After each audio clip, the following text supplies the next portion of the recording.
Ladies and gentlemen, SideStrafe here with a new episode of the Strafing Run. And for those of you who aren't familiar with that show, it was kind of a status update or just a show that would talk about a few specific subjects or games. And I really want to utilize it for something else. So how I'm going to do it is I'm going to play a random game or just some game of my choosing and talk about a whole bunch of topics, whether it's airsoft, hardware, technology, news, what I'm playing, what I'm planning on playing in the future, what I'm covering, what I'm up to. Basically a status update show. So I'm going to try to do this once a week at a bare minimum, and hopefully it will allow you guys to kind of stay up to date while more so listening instead of having to just read things on a web page. So anyway, moving right along, as you can see, we're playing some Diablo 3 at the moment, which I actually haven't been playing a whole lot of. I did get it. I was at a midnight release at my local GameStop. I bought the collector's edition, and luckily enough, I did trade in a whole bunch of, I think at least 5 PS3 games that shaved a pretty penny off of the core price because there's a 30% extra off on new releases usually. So that was kind of nice that I could get a discount on that, as the collector's editions that Blizzard releases are always the best, and they're well priced. $100 for collectors is good because you get a good amount of items, and I think it evens out. The art book, soundtrack, Blu-ray behind the scenes, a little statue with the 4 gig thumb drive which includes Diablo 1 and 2 on it. I mean, that's a value in my opinion. The $150 CEs that Star Wars released and that Guild Wars is releasing, I don't think that that was a good value because you're paying mostly for a $60 statue. If you really go look up the price on those statuettes, you can kind of see that that's where most everything is going as far as that price. And then if you're not interested in the statue, then it's even less worth it, considering that you can get the digital deluxe version of Guild Wars 2, which has all the in-game items. So it's going to be up to you. If you're a true collector, then yes, there is some value there, but for me, it just, at that time, it really wasn't. If it was like a $100 set, you know, or an $80 set or something like that, okay, maybe. But usually for me, it's just worth it for the art books, and Blizzard always delivers on their art books. So that's really cool. If you can still get a collector's edition for this somehow, and you really want one, you know, go for it. But, you know, don't pay over $100, as I'm sure there's probably people reselling them, or will be reselling them in the future. Boom, that's a blood splat there. But in regards to this game, I can't say that I'm that excited about it anymore. It's been, what, 12 years, you know, since the last Diablo. And it just, I guess I could sum it up with too little, too late. Is it a good game? Sure. Is it Diablo at its heart? Sure. They dumbed down a few things, of course, with the skill systems and whatnot, but and everybody's, of course, complaining about the server issues, which, let's face it, it'll pass, and then nobody will care about it, and nobody will ever discuss it again. Whatever, it happened. Do I think that you should be having to log in to play a mostly single-player game? No. But this is the day and age that we live in. It sure beats all the hacking we used to have to put up with in Diablo 1 and 2. Oh my goodness. Talk about a nightmare. Dealing with constant hacking in those games. It was horrible. Do I have anything new that I need to be using? I got to empty my inventory. So whatever, I'll deal with it. It's not going to last forever. They'll fix it eventually, and then nobody will care. Regenerates life. I'm just trying to look at it. I have way too much stuff here. I got to get rid of some of it. It's all lobby stuff. I know I need to continue on to my quest, but I'm kind of just rambling on here as I play this game randomly. So that's that. It's Diablo 3. It's out. Some people are having fun with it. Some people are complaining about it. All in due time, it'll get better. So what else is going on? Well, obviously I'm waiting for some more games to come out. We got Iron Front that's gonna release in a few days, as well as it should be on Steam eventually. I believe I was told by the developers that it'll hit on Monday for pre-order on Steam, but I'm not 100% of that, so that is just a current prediction. However, I think you can also get it on the Bohemia Interactive website and pre-order there. You can also find it on various Amazon sites. I think Amazon UK has it, but I'm not so sure about the US Amazon just yet. Otherwise, your best bet might be to wait on Steam, as I don't know if it's going to be easy to find at a local retailer. But that'll be another fun one that I plan on covering a little bit. It should be easier to cover the online play for that game just because of the way they have their gaming modes. Arma 2 inherently is not an easy game to cover in my style. Just because it's hard to get a proper multiplayer game without being in a clan or a unit or whatever. So this guy's chatting here.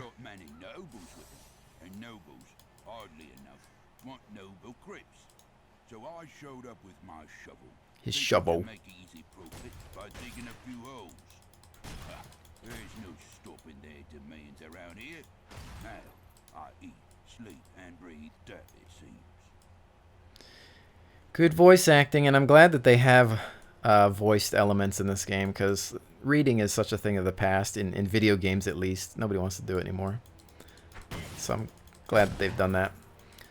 But there is that for Iron Front, so get ready to pick that game up, as it is so reasonably priced. At the bare minimum, on the Bohemia Interactive side, I think it's $30, which is really low for a full-blown game that has so much content in it. Stop fearing me. And yeah, it's totally going to be worth it, especially if you're a World War II fanatic like me. So beyond that, we got MechWarrior Online. Like I said, I'm waiting for that to come out in the summer. Not sure when. Hopefully I'll get into some beta. As well as PlanetSide 2, which I actually have no idea when that's planning to release. And I was going to do a nostalgia night where I take a look back at PlanetSide 1 in preparation for 2. But there is no free trial currently, and I'm not going to pay $15 just to play the game. As that's the only way to get it right now, is do the monthly subscription. And there doesn't appear to be a free trial because I heard something about hackers abusing it or something. I don't know. So I'm not going to do that. That game probably should have gone free to play a long time ago, but it hasn't. So don't know what the deal is with that. We'll just have to wait for PlanetSide 2. Kill this thing. Kill it. Kill it with fire. Wait, I don't have fire, but...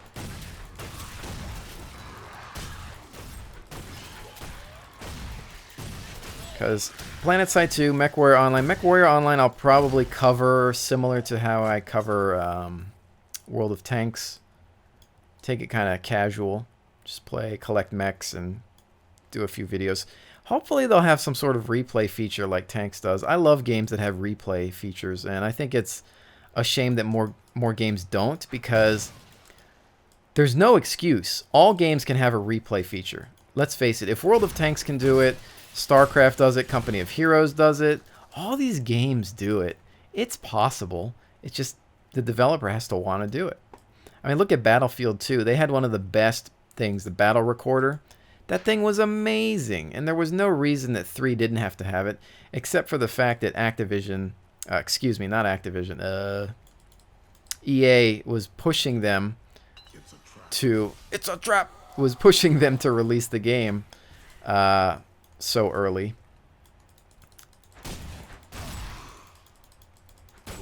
And really that's all it comes down to. So they said that they might possibly add it in the future, but who knows. They're too busy making the game too much like Call of Duty to really worry about any other actual original features. So that's unfortunate. This game has always been the best in regards to just bringing you a whole onslaught of enemies to fight. It's always maintained the excitement ratio.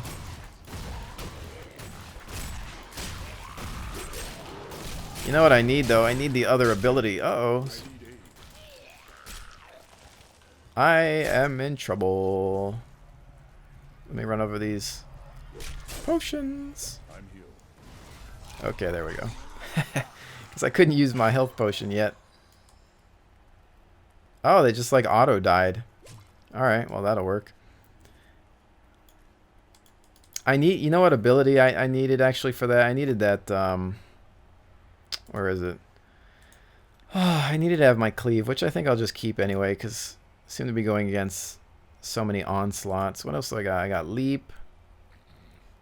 But I think I'm going to keep that for now. What else? Rend. Let's try Rend. What does this do? Wound nearby enemies and cause them to bleed. Sounds good to me. Alright.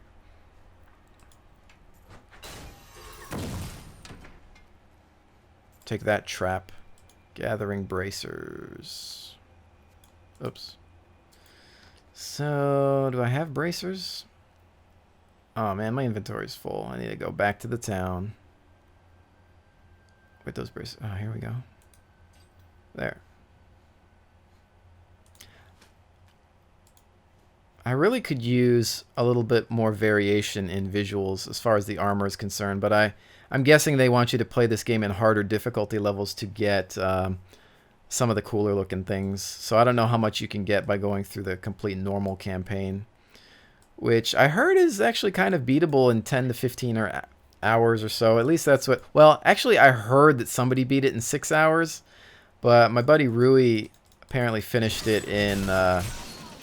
well, he doesn't know for sure, but he guesstimates 10 to 15 hours. And he's the kind of person that is a completionist, so he takes his time with things.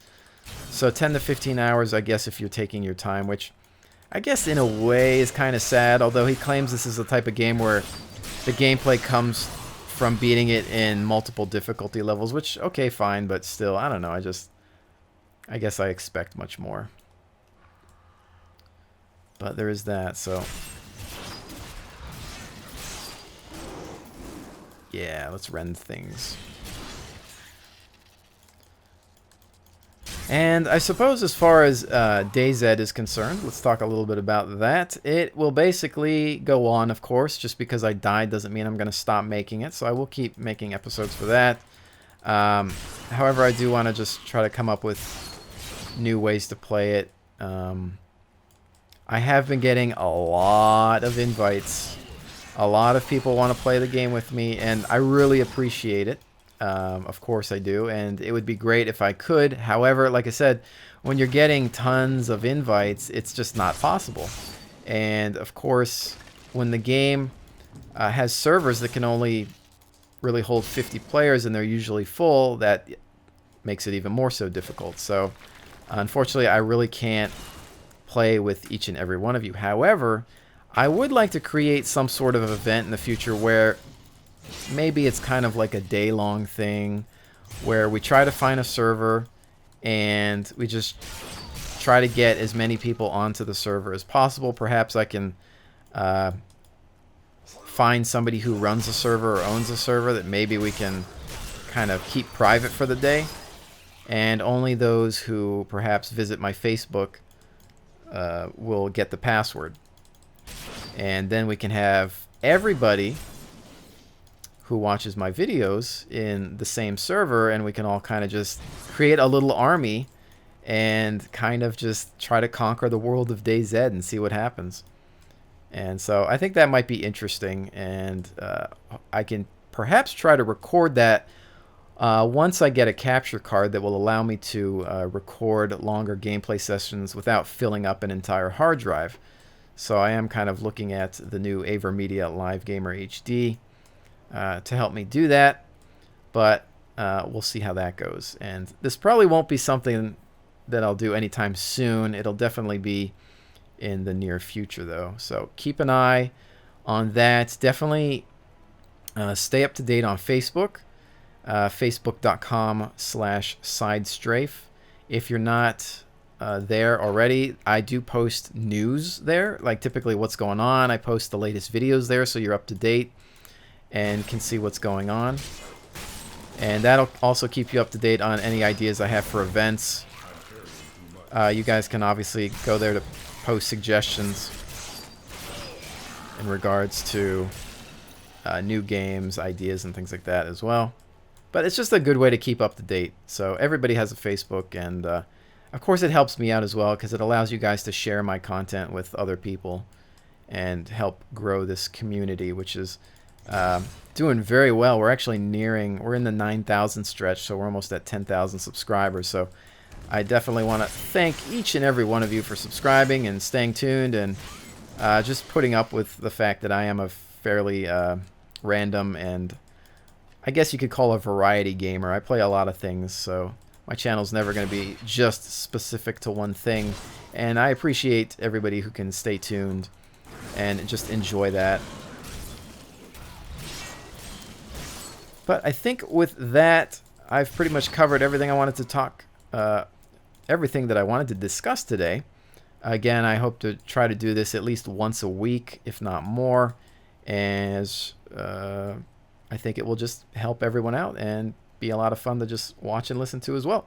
So again, thank you so much for staying tuned, and I will see you on the next one.